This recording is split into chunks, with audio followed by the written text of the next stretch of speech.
അമൽനാഥ് പാടിച്ചാൽ കൂടി ചേരുന്നുണ്ട്. അസിത, അമൽ ആദ്യമായിട്ടാണ് പുലികളി കാണാനെത്തുന്നതും റിപ്പോർട്ട് ചെയ്യാനെത്തുന്നതും. എങ്ങനെയുണ്ട് ഈ പുലികളിയൊക്കെ കണ്ടിട്ടുള്ളൊരു എക്സ്പീരിയൻസ്?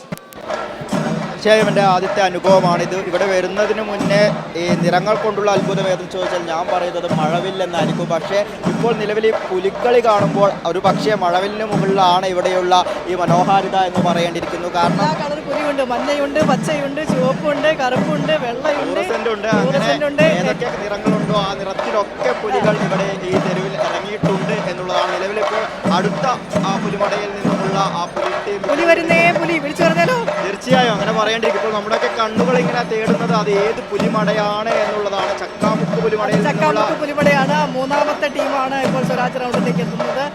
ആദ്യ 2 ടീമും പോയി കഴിഞ്ഞു. ശങ്കരൻ കുളങ്ങരയും അയ്യന്തോളം ടീമും പോയി കഴിഞ്ഞു. 9 ടീമാണ് ഇത്തവണ.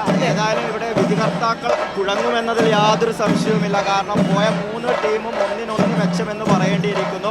അത് എല്ലാത്തിലും, അതിപ്പോൾ പുലിക്കൊട്ടിലാണെങ്കിലും പുലിവരയിലാണെങ്കിലും ആ പുലി ചുവടിലാണെങ്കിലും എല്ലാത്തിനും ഒന്നിനൊന്ന് മെച്ചമുള്ള 3 ടീമുകളാണ് ഇപ്പോൾ സ്വരാജ്. നിശ്ചല ദൃശ്യങ്ങൾ പുലിവണ്ടി എടുത്ത് പറയേണ്ടതല്ലേ?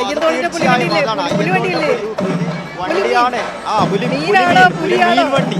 അതിന് മുകളിൽ ഒരു പുലി ഉണ്ടായിരുന്നു. ആ പുലിയെ കാണണമെങ്കിൽ ഒന്ന് ശ്രദ്ധിച്ചു നോക്കിയാൽ മാത്രമേ കാണാൻ പറ്റുമായിരുന്നുള്ളൂ. അത്തരത്തിൽ ആ പുലിമീൻ വണ്ടി അത് ജനങ്ങളുടെ ഒക്കെ ആകർഷണമായിരുന്നു. ജനങ്ങളൊക്കെ ആകർഷിച്ചു എന്നതിൽ യാതൊരു സംശയവുമില്ല. നിലവിലിപ്പോൾ ചക്കാമുക്കിന്റെ ആ പുലി ടീം ഇവിടേക്ക് തീർച്ചയായും വിനിഷ അമൽജൻ വളരെ വേഗം മടങ്ങിയെത്താം. എന്തായാലും പുലികളുടെ ആവേശത്തിനോടൊപ്പം തന്നെ ആ ടാബ്ലോയും നിശ്ചല ദൃശ്യങ്ങളും വളരെ ശ്രദ്ധ ആകർഷിക്കുന്നുണ്ട്. അമൽ ആവർത്തിച്ച് പറയുന്ന പോലെ അമൽ എന്തായാലും അതിന് ഏറ്റവും പറ്റിയൊരു പേരും നൽകിയിട്ടുണ്ട്, പുലിമീൻ വണ്ടി. ആ പുലിമീൻ വണ്ടി ഇതിനോടകം വലിയ ശ്രദ്ധയും നേടിക്കഴിഞ്ഞിട്ടുമുണ്ട്.